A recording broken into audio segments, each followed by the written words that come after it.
Okay, so the test is the final week on Tuesday, and I'll put up a review video by next Thursday, so you'll be able to watch it over the weekend if you want to.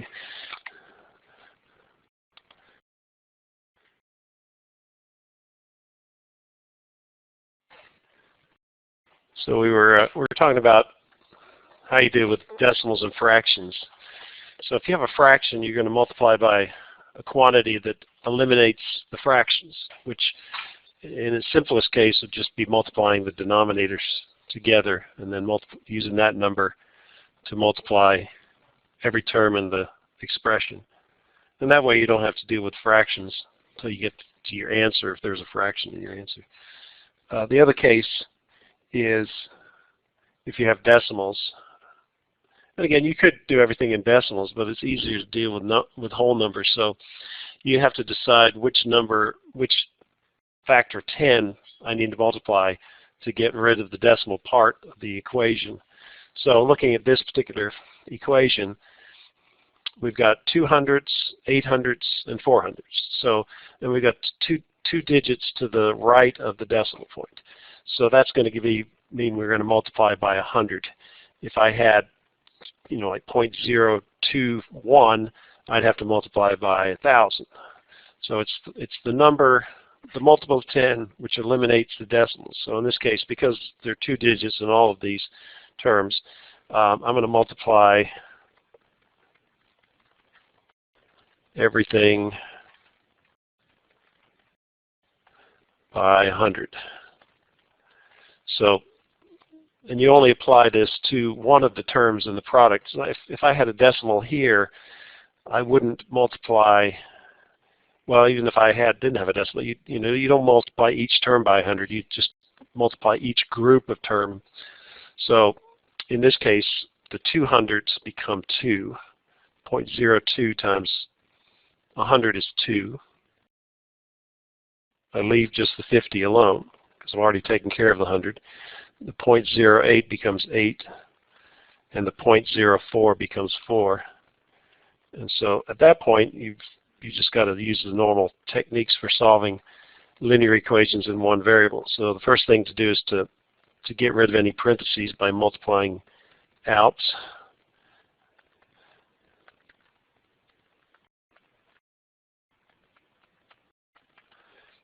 And then you would combine any like terms, which in this case we don't have any there. It's already simplified to that extent.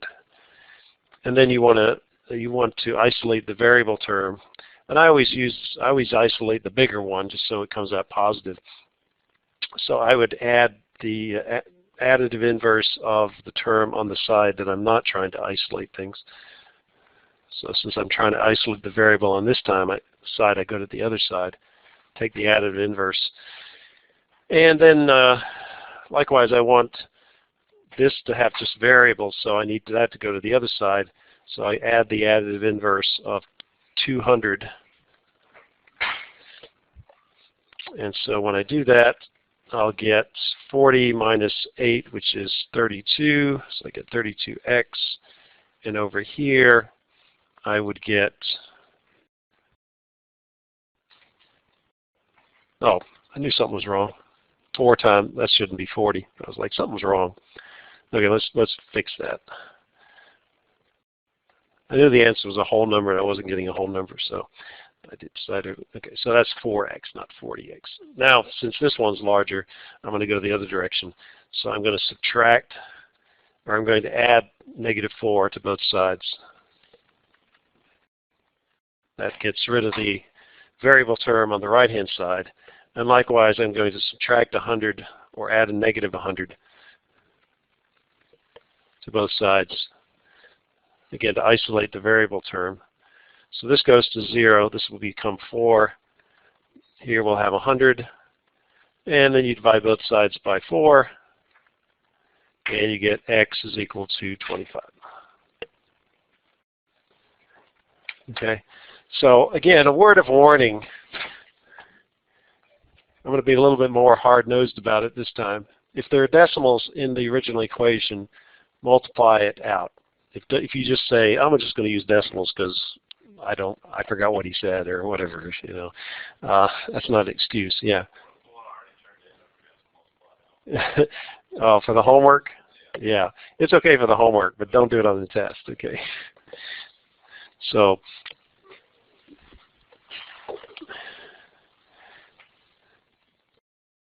I mean, something you might say, well, you get the same answer, and that's true, but my experience is that if you don't have to deal with fractions or decimals, you're much less likely to make mistakes.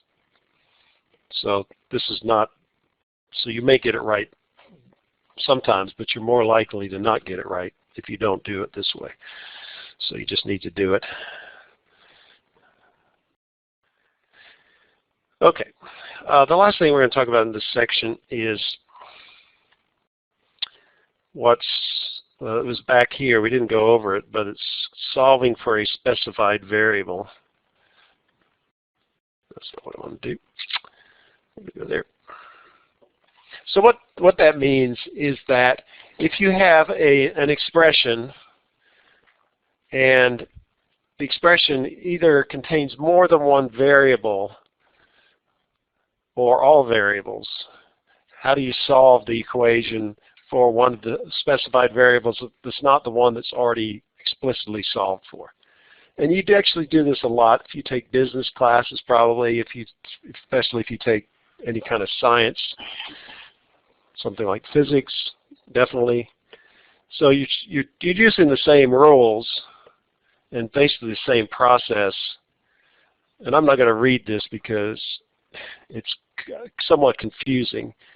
But it's basically the same as what we just did. So let me just show you how it works. And I'm going to use a couple of physics examples, just give you a little taste for physics.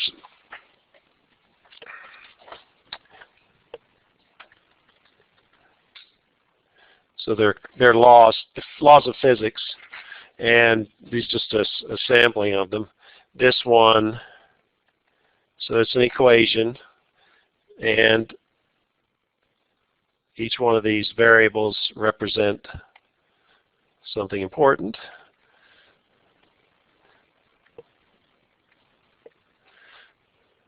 Now, the exponent is the normal exponent. So it's just like 2 squared or 3 squared. So this is r. This is the distance between two objects. The m's stand for the mass. So the subscripts, the numbers, their subscripts, are not a mathematical expression. They're used to designate more information about specific quantities. So mass 1 just means there's 2 masses. There's mass 1 and there's mass 2. Okay, you could have mass A and mass B, but you can't call them both m because they're going to be different. But they're both mass, so you use subscripts a lot. G is the universal gravitational constant, and F is the force. So this is the law of gravitation.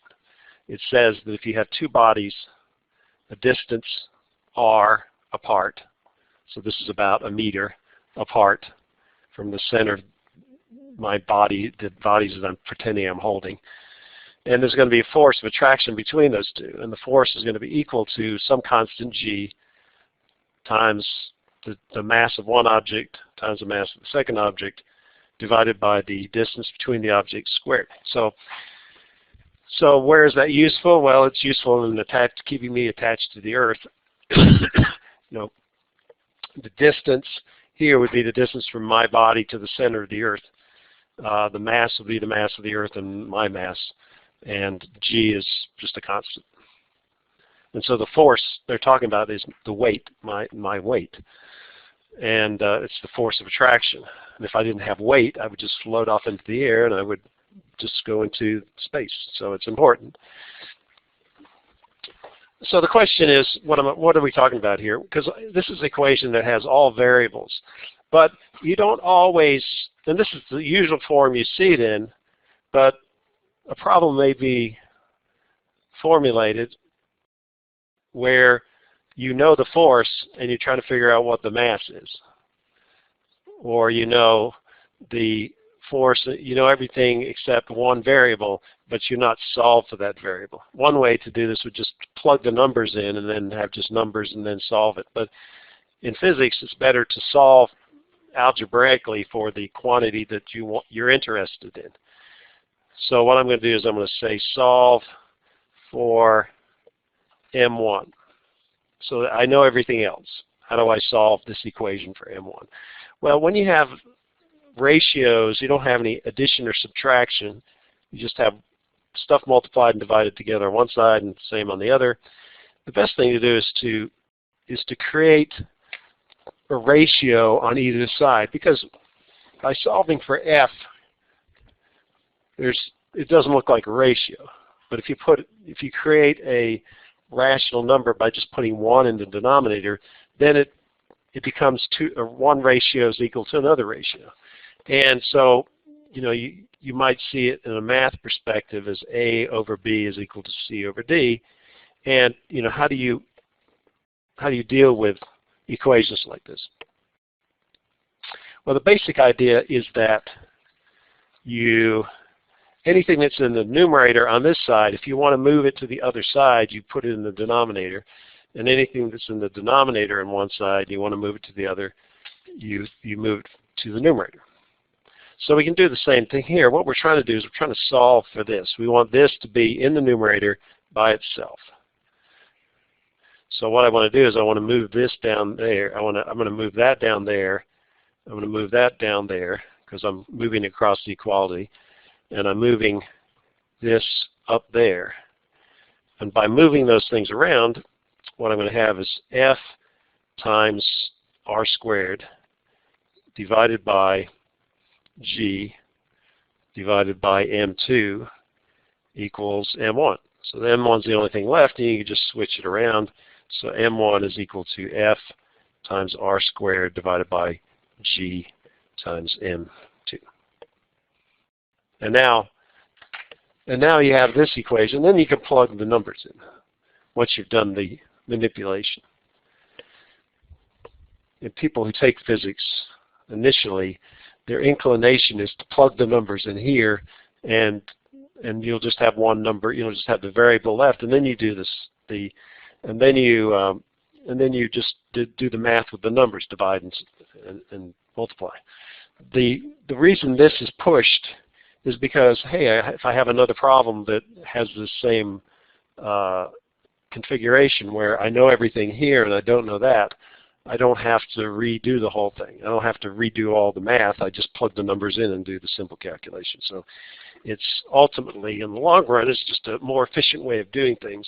And also, one other thing is when you stick units in for physics, it's much easier to deal with units when they're in, you algebraically solve for the thing you're trying to solve for instead of plugging the stuff in here and then dealing with it. Okay, let me give you another equation. This one you probably have seen if you've taken chemistry. TV is equal to nRT. So anybody, pardon me? Yeah, so anybody know what that's called? Tucker, did you take chemistry?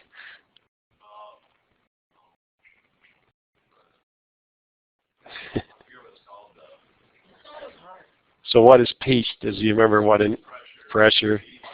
Yeah. Universal gas constant. Yeah.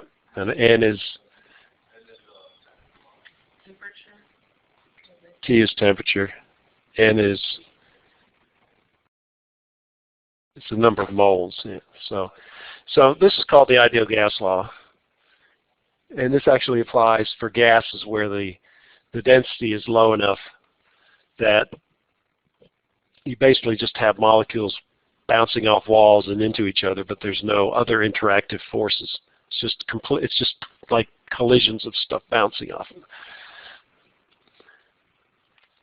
So even in this form, you're not explicitly solving for a particular variable. So what again, you might have a problem where you're interesting to calculate the temperature given all the other variables.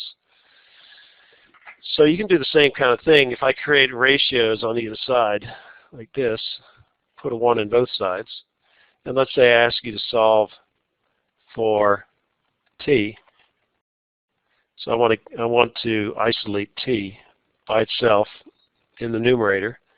That means that I'm going to take this and I want to move that down, move that to the other side, so I have to move it to the denominator. And so t is going to be equal to p times v divided by r, n times r. So n and r, which are in the numerator on the right-hand side, go to the denominator on the left-hand side, and there's your solution. The other way you could think about, well, divide both sides by n, divide both sides by r, but then you've got to write out stuff, and this is just a more efficient way of doing things like that.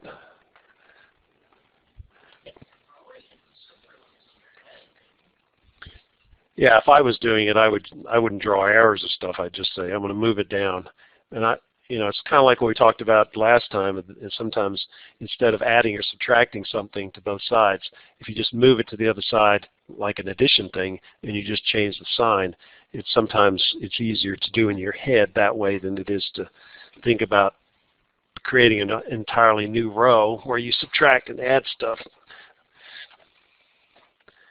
So let me give you another one. So this is x is equal to v0 times t plus 1/2 times a times t squared. So what this equation is the distance an object has traveled if the object is accelerating at some value, some acceleration value, and it starts at some initial, v0 stands for the initial velocity, initial speed. So if you're driving a car and you're 20 miles per hour, and you'd have to convert to the correct units, but if you're 20 miles per hour and you accelerate at 5 meters per second squared, after after 5 seconds, I'll have traveled this distance. So it's a relationship between how far you've traveled and the acceleration and the time. So again, this is all in terms of variables, and this is the typical form that you would see it in because it's the most likely case. But if I knew the distance and I knew the acceleration, let's say I know the time and I know the initial velocity, I know everything except the acceleration, how would I solve for the acceleration? So what I'm going to do is solve for a, given everything else. So the first thing I would do is I want to, just like in the ones where you have numbers, you want to isolate the variable term. So this is the variable term. That's the one with a. That's the variable. Even though these others are variables, this is the variable I want to solve for. So what I would do is I would move this term to the other side. So I would change the sign. So this, and I'm adding it, so that's why by moving this to the other side, I'm basically subtracting this thing. So by going here, now the variable term is isolated. So again, remember, moving something across the equality sign means change the sign. Then I need to solve for a. So one way would be multiply by 2 and divide by t squared. So times 2 divided by t squared.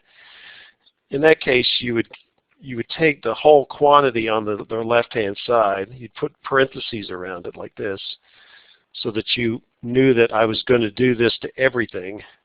And so I'd multiply by 2, and I would divide by t squared, and that leaves me with just a on the right-hand side. So I've solved for it. You could also do it in terms of this ratio thing. Let me just show you how that would work. So what you would do is you'd say, I'm going to make this into a ratio, and I'm going to make the other side into a ratio. So what I've done is the terms a t squared are multiplied together. They're not in the denominator, so they must be in the numerator. And I made 2. I put the 1/2 making that just the 2 in the denominator. So that's another way of writing 1/2 AT squared is AT squared divided by 2. And now I've got ratios, but notice, I've created the whole left-hand side is the numerator. So now to be able to solve for A, what I would do is I'd say, well, this is in the denominator, so I've got to move that to the numerator, and I've got to make sure I multiply everything in the numerator.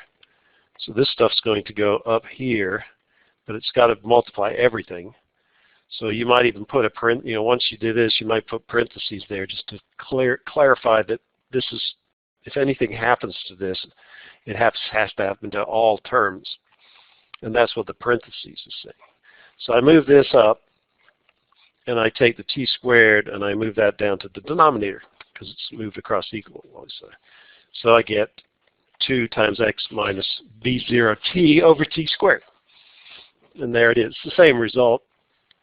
It's just, again, creating a ratio. Once you've isolated the variable term by subtracting or adding.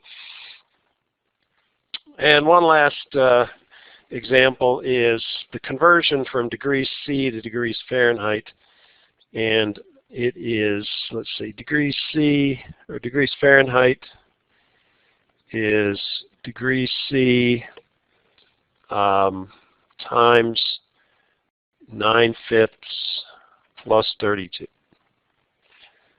So you take temperature in degrees C multiplied by 9/5 and then add 32, and that'll give you degrees Fahrenheit. And that would be great, for somebody who's an American that goes to Europe, and you look up at the, I don't know even know if they have banks with temperature things. I don't think they do. But you might see 20 degrees C, and you're like, 20 degrees C, what the heck, Or you look at the news and it says the weather forecast today is 20 degrees C, and you're thinking, oh, okay, what the heck? What do I wear? I don't know. It's going to be really cold, 20 degrees C, but it's not. So you got to make that conversion. So you would take 20 times, well, you probably take 20 divided by 5, which is 4. 4 times 9 is 36. 36 plus 32 is 68. So 20 degrees C is 68 degrees. But let's say you're the other direction. You're some European guy that comes over to America, and they're going to give you Fahrenheit, and he has no idea. He just doesn't have a good feel for what he should wear. So what we need to do is solve this the other direction. We need to solve it for C. So this is kind of a combination of numbers and variables. We have 2 variables, and we want to solve for the other variable that's in the equation. So again, what we do is we take this number here, and we move it to the other side. So this plus 32 becomes negative 32.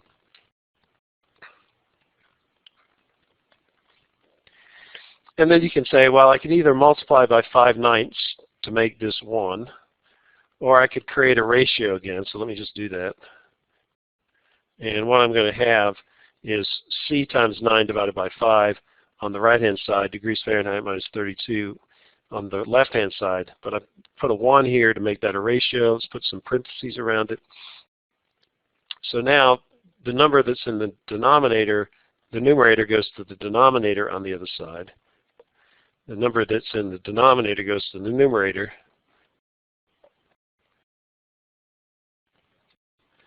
And I've now solved for degrees C. So degrees C is the degrees Fahrenheit minus 32 and then multiplied by 5/9. So again, let's say, if I have 77 degrees Fahrenheit, what's that in degrees C? Well, what you do is you take 5/9 times 77 minus 32 and get your calculator out, pull out your cell phone, which does work. Okay, so you take 77 minus 32, which is 45, times 5 divided by 9, and you get 25 degrees C.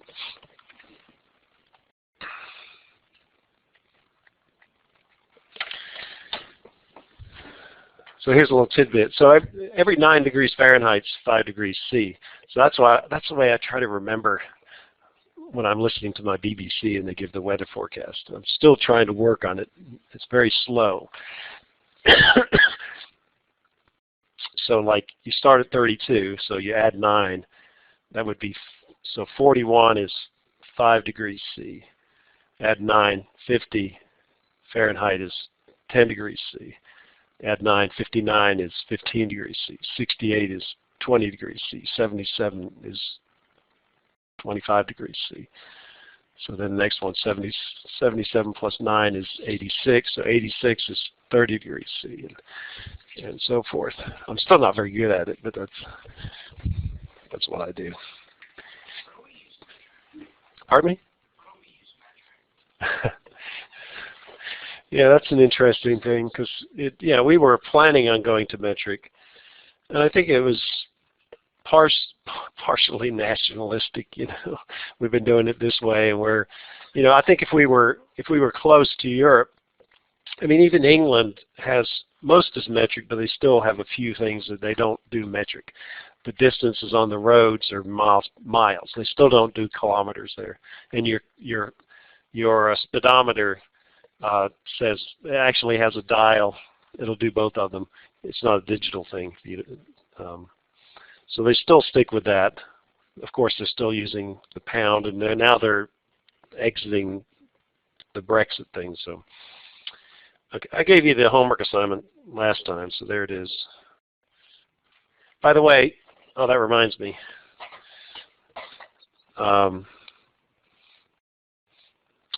I hadn't posted the solutions to Chapter 13, but I have started to post them. And actually, what I was going to do, I keep forgetting to do it today. I'll at least have the first 2 sections done because I only had one more left to do. I'm going to show you how this works. I'll share this with everybody. Oops, I don't want to do that. So you might be interested in this. So, so there's this software called Camtasia. And when I record the class, and when I have recorded the homework solutions before, they're in a different format. So I create MP4 files, and then but they take up a reasonable amount of space. So this is the one I'm converting. So it's 58,000. It's 58 megabytes for this particular homework, which I haven't converted yet. So what I'll do is, first thing as I do, I change the name so it doesn't have movie on there. That's just a quirk of mine. I don't like that. So what you do is you open up the file, which is an MP4 file.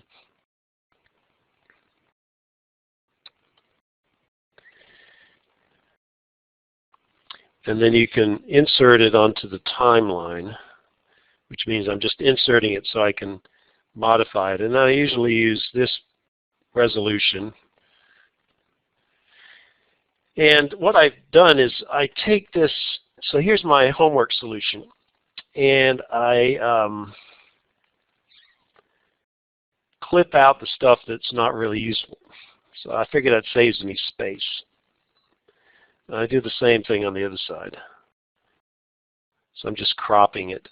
So when the program that converts it from a jar file into a MP4 file, it leaves this blank space that's not really useful. Can't seem to get this thing to work. There we go. Okay, so I chop that off.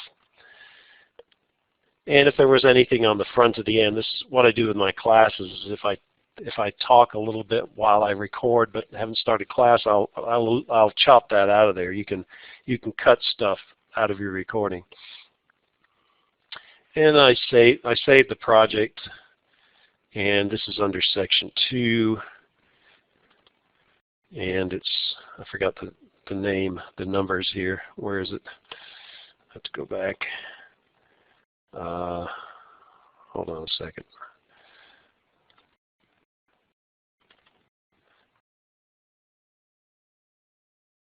So I have this folder with the jar files, which are the Java files. Right now, this is chapter 13. Chapter 13, Section 2. So the one I haven't done is this one, I think. No, it's the other one, this one right here. So all I'm doing here is just getting the name.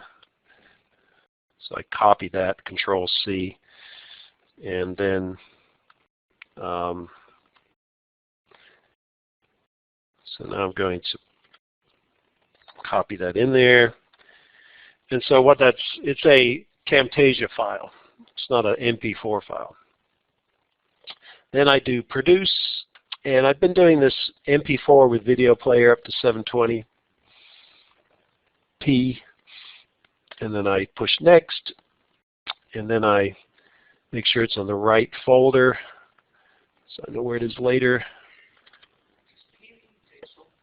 Yeah, I don't know what that means, to be honest. I feel bad that I don't know what it is. So, and then I do that, and then I finish it. I push the finish button. And what it's doing is it renders the file. So we'll come back to that once it's rendered, and I'll explain that.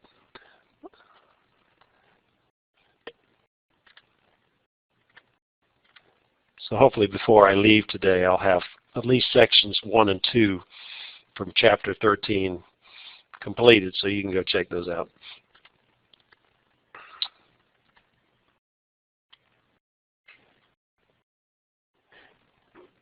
So the next thing we're going to do is we're basically going to do some word problems. Word problems that are single equations, single variable equations. That's actually we don't. We do a case where we have multiple equations, but before I talk about that, this is a little sidelight. I talked about it in my other class. I was looking in my Washington Post news feed here, and there was an article about alpacas. Anybody have any alpacas? Anybody raise alpacas? Do you know what alpacas are? Yeah, they're kind of like llamas, but they are people have them because they have a fleece just like sheep have a fleece. And so the article was just about how a Congress or a senator is wanting to reduce the tax benefits of having alpacas because the one of the reasons is because a lot of people use alpacas as a tax shelter. And so we were exposed to it a couple of years ago because of somebody we knew through the farmers market that had alpacas, and I thought, why do they have alpacas? You know, what's the whole business case behind alpacas? And we were talking about the stock market the other day, and this is a case. It wasn't stock. People weren't buying stock in alpacas, but they were buying alpacas because they thought the future value of alpacas was going up. And they had convinced people in the market, people who'd started it, convinced people getting into it that if you buy alpacas, they're going to be worth a lot in the future. Now, ultimately, just like with Snapchat or with Twitter, you know, you got to make money somehow at some point besides just selling them for a higher value. You got to actually produce something, and the only thing alpacas produce is wool, and the wool is different than sheep wool, but it's not that much different. Slowly, but it's still, I mean, the thing is, if you make a pair of socks out of alpaca wool, what is the market? How much extra are you going to pay for a pair of alpaca wool socks? Are they that much better than wool socks? Yeah, there's a limited supply. And so ultimately what happened was people realized that this is just a bogus, it's a what? It's a dumb idea, yeah. Because, you know, because I remember that. I remember going, you know, people would have the alpacas, and they would have their alpaca socks and whatever, you know, alpaca scarves, and they would be selling them, and I'm thinking, I'm not going to pay that much money for a pair of socks. I don't know who the heck's going to pay that much money for a pair of socks. And, you know, you quickly realize the amount of money they're paying for the alpacas is never going to be recovered by selling socks to a small population. No, it's person. It's just like regular socks. It's just made out of a different material. You can get alpaca mittens and the things you normally get out of wool. You can get out of sheep wool. You can get out of alpaca wool. And so my brother, he didn't get into the alpaca craze, but he has a small. He has some land, and he has a wife who likes animals, and so now they have like 3 alpaca and 3 llamas, not because they're doing it for commercial reasons, because the people who bought them originally said, this is crazy. I'm not making any money on this. I don't want to pay to feed these alpaca because they're trouble. So my brother took them for free, and instead of paying hundreds of thousands, they used to sell alpaca males, breeding alpaca males for like thousands of dollars. Well, how many pairs of socks can you sell for $1,000? Not very many. I mean, you can buy a lot of socks, but you can't charge a high enough price to recover that kind of money.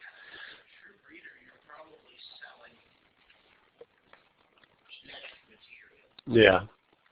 So the point of me, it was interesting because it's the whole idea of the concept of a market, a proposition that people buy into, which some people will say that's crazy, and I bet a lot of times, more so than not, when you read those things, when they sound crazy, they probably are.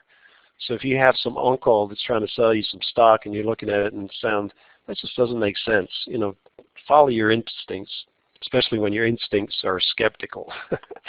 I mean, you shouldn't be always skeptical. My wife says I'm Mr. Skeptic, and she's always, yeah, I'm usually right, but that's that's unfortunately because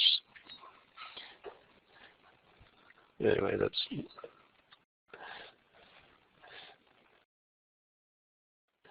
So the first thing we're going to do is you've had this before. It's going to be a quick review of just some of the words that are used to represent mathematical.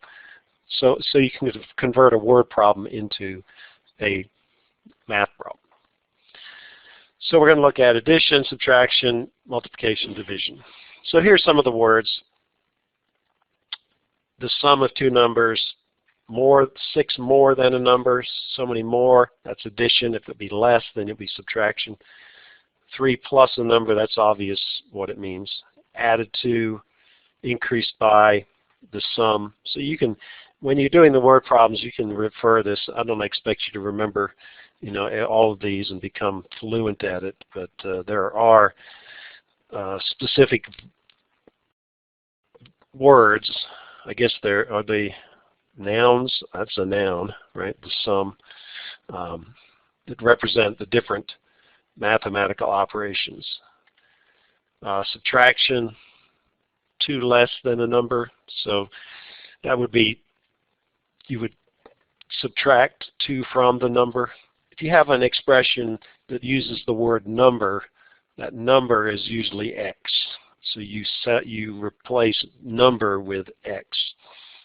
So that's what they're doing here, 12 minus a number. So it's not 12 minus a number, it's 12 minus x. A number decreased by 12. So you take the number x and you make it 12 less, so you're going to subtract. The difference between 2 numbers, so if you're given 2 numbers, you call one x, you call one y. And the number subtracted from 10. So the number is x, so it's going to be 10 minus x. Multiplication, other words, times, multiplied by, obviously. 2/3 is when you're multiplying by a fraction or a percent. Twice is when you're multiplying by an integer multiple, probably a whole number. And the product of 2 numbers. Again, when you have 2 numbers, one number will be 1 letter and the other number will be another letter. And there's not a whole lot of choice for division. Usually it's divided by. You can use quotient, but that's not used that often. Or sometimes a ratio is used more often. But quotient is more of a math term, not one that you would find in a normal word problem. And then you've got things like what is equals. Equals to, is, results in, those kinds of things. There's some kind of a verb that represents the equal sign. And then here they give you the, for solving an applied problem, they give you step-by-step method. So it says, read the problem carefully until you understand what is given and what is to be found. So that's a shortcut. Some people just read the problem one time, and then they just look for numbers in the problem and start writing out anything that they can think of. There's not much logic to the whole operation. So you sometimes have to read a problem more than one time to be able to understand it. And then usually you read it kind of for overall concept of what the heck they're talking about, and then you go through sentence by sentence to try to make those into equations. And part of that is assigning a variable to any unknown quantities. You don't want to write out stuff. You just want to use one letter to represent something. That's just like in logic. We use P and Q to represent logic statements. So then you write the equation, and then once you have the equations, you just solve them using the techniques that we learned in section 1. And then a lot of times, again, when you don't do a lot of math, you don't answer this question. The more math you do, the more you answer this question. Does it make sense or not? Does it seem reasonable? And then you can always check the answer by plugging your answers back into the equations, like with any mathematical problem. So we're just going to do some problems and show you how. And then, the problems on the test will be similar to what we work in class or for homework. They won't be way off. So this is problem number 24 in section 2, I guess, 7.2. So it says the Toyota Camry was the top-selling passenger car in the United States in 2007, followed by the Honda Accord. Honda Accord sales were 81,000 less than Toyota Camry sales, and 865,000 of these two cars were sold. How many of each model car were sold? So, we've read the problem. It has to do with the number of cars. Okay, that's the general idea you get out of that. Before we work it, let me just go back here. It says a common type of problem involves finding two quantities when the sum of the quantities is known. So this particular example is one of those cases. So which piece of information is a sum? Yeah, the 865,000. But the first thing we're going to do is we're going to assign variables.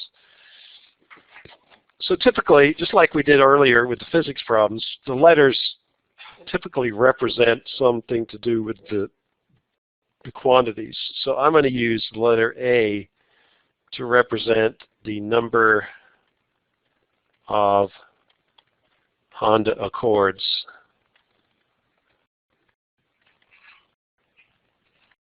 sold in 2007. And I'm going to let you use the C, which is for Camry, the number of Camrys sold in 2007. Obviously, we don't want to keep writing out these words, so we're going to use those letters. And now we have to come up with the equation. So, as we were just saying, the sum, the thing involving the sum, is the 865,000. Now, I could write 865,000, but I could just write 865 and know that the answer is in thousands. It just makes it easier if that's the case. So I'm just going to use 865 and know that the answer is in thousands.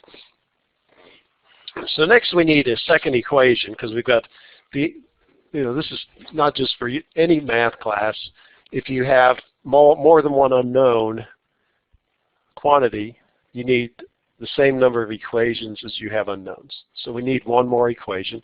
So we go back to the problem and we look for the other equation. So the second part says, Honda Accord sales were 81,000 less than Toyota Camry sales. So see if you can come up with a expression, and then I'll ask somebody. So it's going to be, you know, and it has used the words less, so there's going to be a subtraction somewhere in there. So there's really only two choices, right? There's A is equal to C minus 81, or there's C is equal to A minus 81. Right? Those are only two options that we have. So which one of those two options is it?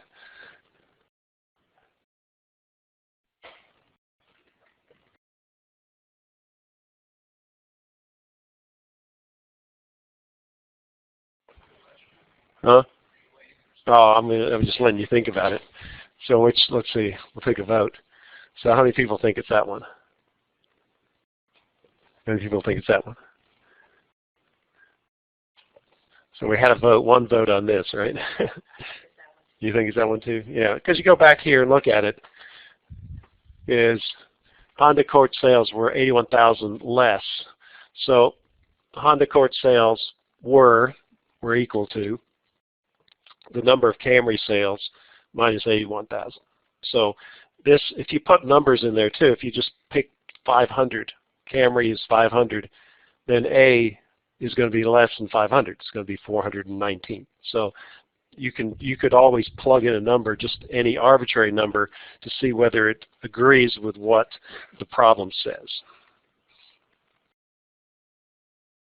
So those are my two equations. So you know, in algebra, we would say we have simultaneous equations, or what's the other word that people use for that? Multiple linear equations or something like this. I mean, you could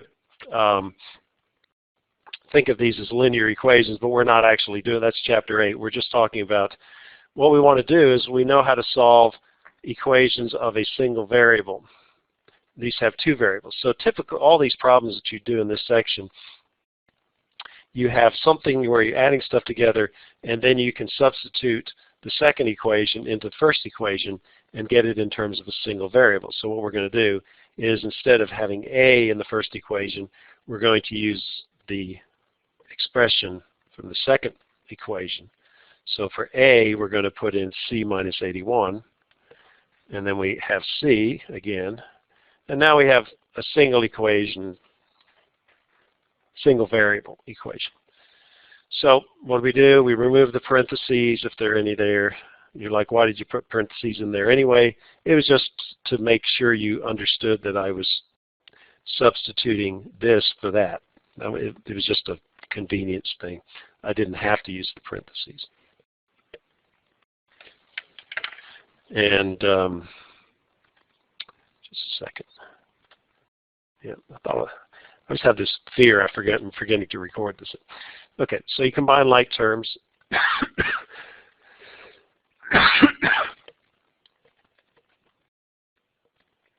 I'm going to use my other technique here.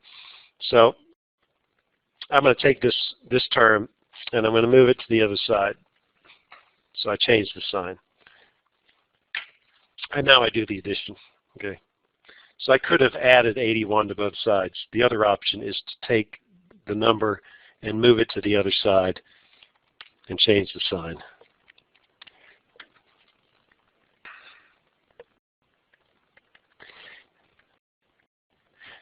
And the reason I do that, more so than maybe you have been taught in the past, is because when you teach physics or you take engineering, you're dealing a lot of times with a lot of variables and few numbers, and it's much easier to keep things straight by moving things and changing the sign than it is to put to the side a note, divide everything by this, or subtract subtract this from both sides. It's just easier. Okay, so I get Camry sales is 482,000, and then you can always go back and you always have to do, it says how many of each model, not just of the Camry.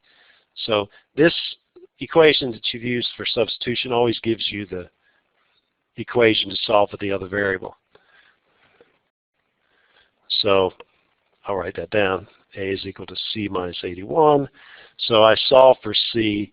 So to calculate A, I just take 482 minus 81, which is 401. And something seems wrong. Hold on just a second. Oh, it's because that number is not right. I use my calculator too. It's just because I put my calculator in there. I put the wrong number. That should be 483. No, it's not. I got dyslexic here, and I put the wrong number in my calculator. So it's not just that; it's that number's completely wrong. Okay, so I put in 964 instead of 900. I almost did it again.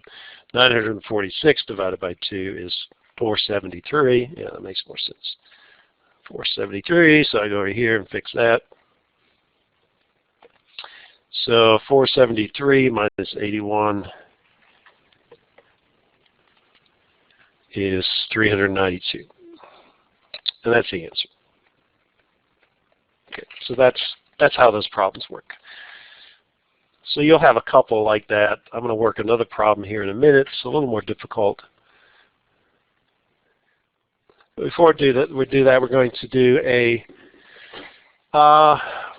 mixture problem. And you'll notice that this particular section, I do assign a reasonable amount of homework. And most of them are the three kinds of problems that we're going to look at. The first one is like the one we just did. The second kind is the mixture problems. And the third kind is interest. Okay. Now that's not the only word problems there are, but you know, we're just going to concentrate on those just to at least get good at a few kinds of problems. So the mixture problem has applicability to chemistry. Pardon me? Oh, that's how you're taught. Why you're taught how to do it? Yeah, it is important. So if you think about acids, what an acid solution is so many milliliters of water mixed with so many milliliters of acid, and the percentage is the percent acid volume to the total volume, the sum of the two volumes. So we're doing it in volumes instead of in terms of mass, just because it's easier to measure volumes in a graduated cylinder than it is to weigh it out and then mix it. So the first problem here is a simple case, just to show you how you determine, given a solution, how much of that solution is acid and hence how much of it is water. So what we have here is we have what we're going to do, or we're kind of going backwards. You know, to create the solution, what you would have is you would have so much water. So that's my container of water. And that's my container of acid, or my quantity of acid, and I add them together. So this is acid, and this is water, and I mix them together, and I get a mixture solution. So this is my solution. Of course, you know, it's mixed together, so it's not like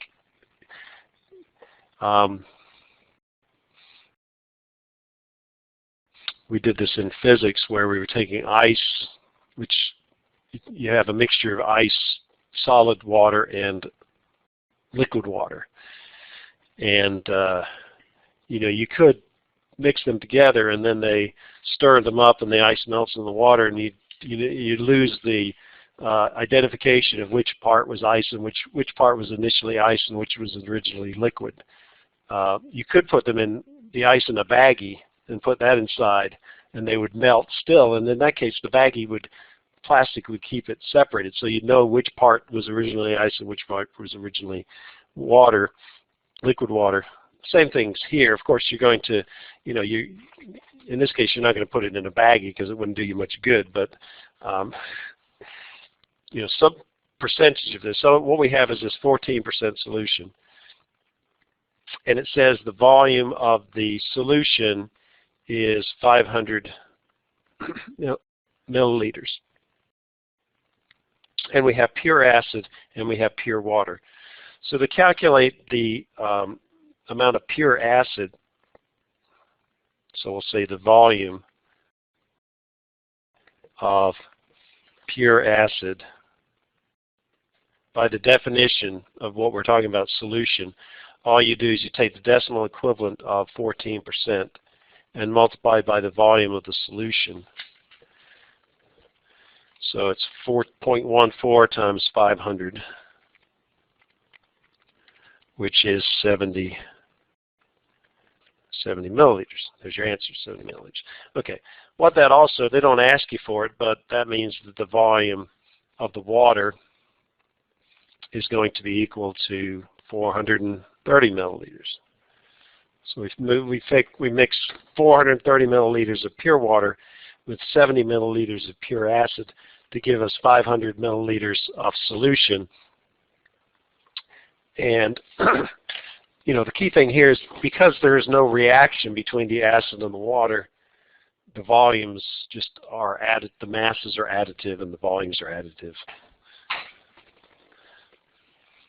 So the second more complicated case is here. This is problem 39. So we're in a chemistry class. We have 12 liters of 12% alcohol solution. We also have some 20% alcohol solution. We need, for our experiment, for some reason, 14% solution. So the question is, how many liters of the 20% solution are needed added to the 12% solution to get the 14% solution? So if we used 100% 12% solution, all 12% solution, the result would be 12%. If we used 100% 20, 100 or 100, all of it was 20% solution, then it would be 20. The answer always has to be somewhere in between. You know, if you mix something that's more dilute and stronger, you get something in between the two situations. And what we do is we use this table to help us guide us. So what we have to remember is that the liters of the solution of the different constituents of the two constituents is the same as the sum is the liters in the answer. And what they're asking for is how many liters of the solution are needed. So we have to define a variable that defines what we're trying to find. We're trying to find how many liters of the 20% solution. That's what we want to solve for. And what we need to do is come up with an equation that allow us to solve for that. Now over here, we notice, you know, we mix the water with the acid. We just added the volumes of the constituents to get the volume of the solution. So the same thing applies here, where you're dealing with acids, not pure acid or pure water, but with solutions. So the liters of the solution are just going to be x plus 12. So whatever, if x is 4, then the solution is going to be 16 liters. If x is 12, the number of liters of solution is 12. There's no chemical reaction. There's no leaks or anything like that. Now to find the liters of alcohol, we do the same thing that we did over here. You know, the question is how much alcohol did we have, how much pure alcohol did we have mixed with water to get this solution? Well, to do that, all you have to do is take the liters of the solution multiplied by the strength, just like we did here. So the liters of alcohol is going to be the decimal equivalent of 12% times the liters, just like over here. I'm going to leave that in. I'm not going to multiply it out yet. Likewise, we can do the same thing here. One of the values is the unknown. So we take 20%, 0.2, times x. So that's the number of liters of alcohol in the 20% solution that we're using. And then for the final solution, we're going to have 14%, or 0.14, times the number of liters of solution. And the liters of alcohol in the 12% solution plus the liters of alcohol in the 20% solution equals the liters of alcohol in the mixture. So this, we add this column together. So we add the first two items, and that equals the final item. So that's where we get our equation from. So you get 0.2 times x is equal to 0.14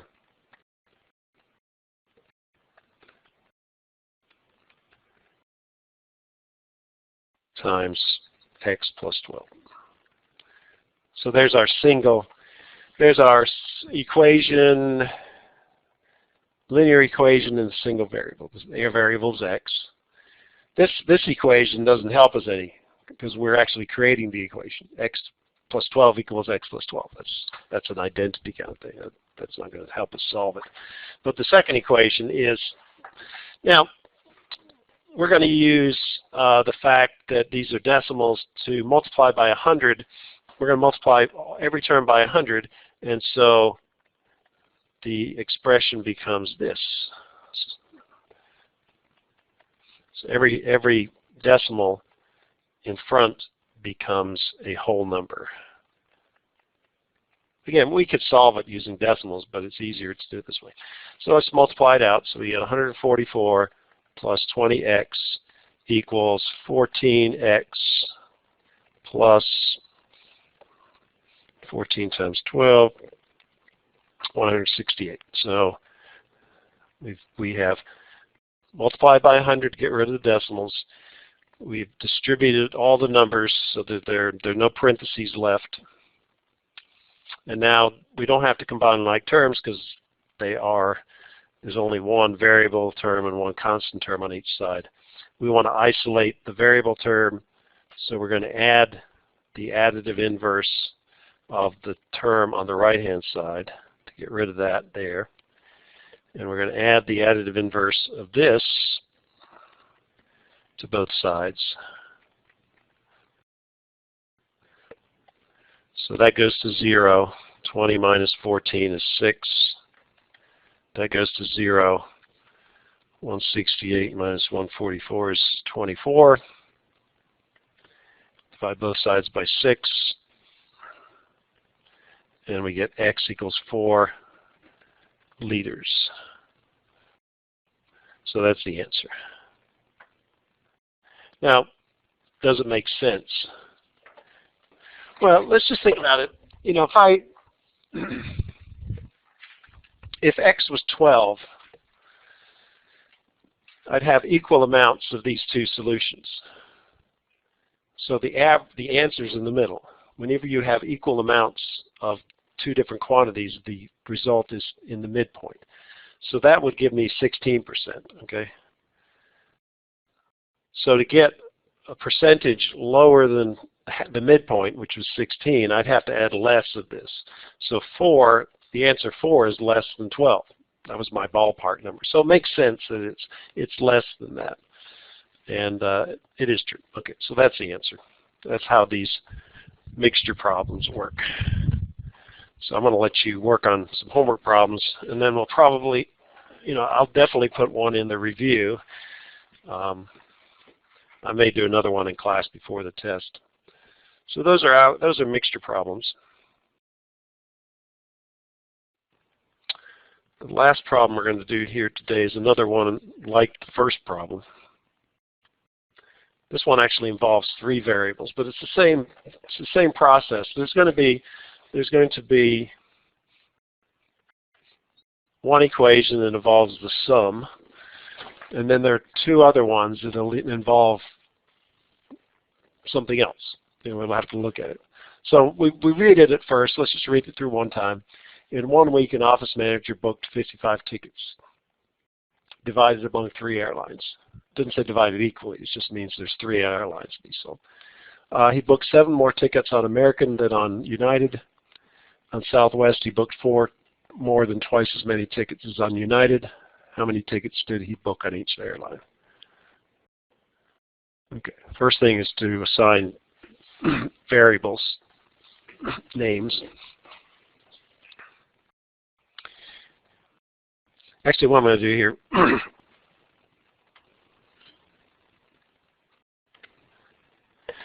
so we'll do this until 10:30, and then we probably won't be quite finished. So let's see. We have an American Airlines, so that's number of American Airlines tickets. U will be number of United tickets, which I don't know. How many people have seen the video of the guy getting dragged off the plane? Yeah. Yeah, I never took advantage of one of those options, you know, to get a voucher. But I don't remember ever getting to a point where they had to voluntarily, or not voluntarily. I mean, you mean seen anybody who's, yeah, I know. I've experienced where they've overbooked the flight and they offer you incentives. It was always on business, and I always, yeah, they did. They gave him, yeah, incentivized. Yeah, that's right. What was the other word they used? No, it was something about how they chose him or something. I don't know. It was some political, yeah, something like that. Okay, so the equations are that the one that involves a summation says that A plus U plus S equals 55. That's the three companies sold tickets. They added up to 55. The second one says he booked 7 more tickets on American than on United. So that's saying American is United plus 7. 7 more than United was on the American Airlines.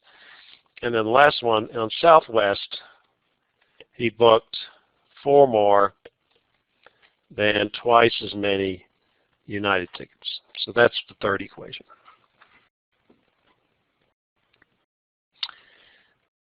So again, what we want to do is we want to create a single equation in a single variable. So what we're going to do is, in this case, we're going to substitute. For A, we're going to put in U plus 7. And for S, we're going to put in 2U plus 4.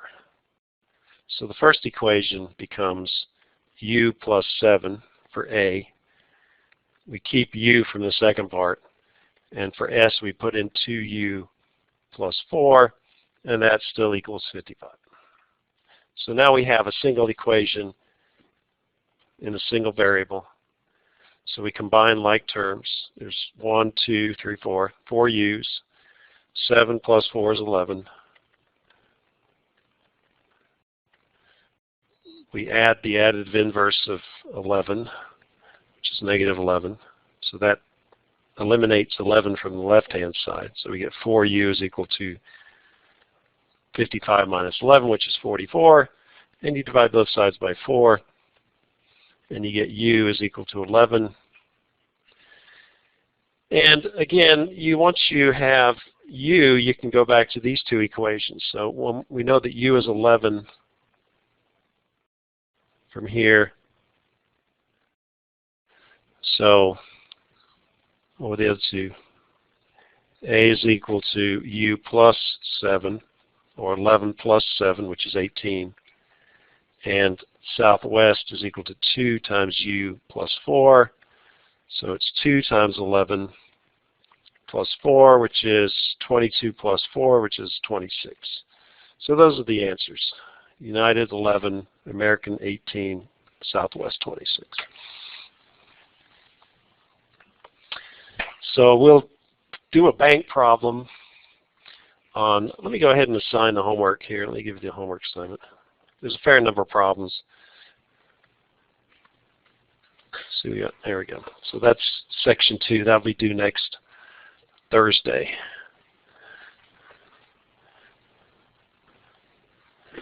So we'll have a nice Easter break. Well, you guys aren't having a break. I'm leaving in about 20 minutes to head to New York City to see the girls. on the road. Yeah. Well, the driving time, if you don't stop for a break, is 6 hours and 20 minutes. It'll probably take about 8 hours by the time we stop and eat something for dinner and get some gas and things like that. So 8 o'clock, we're going to leave at 11:30, so we should get there about 7:30 maybe tonight.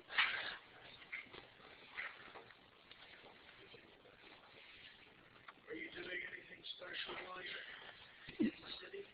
No.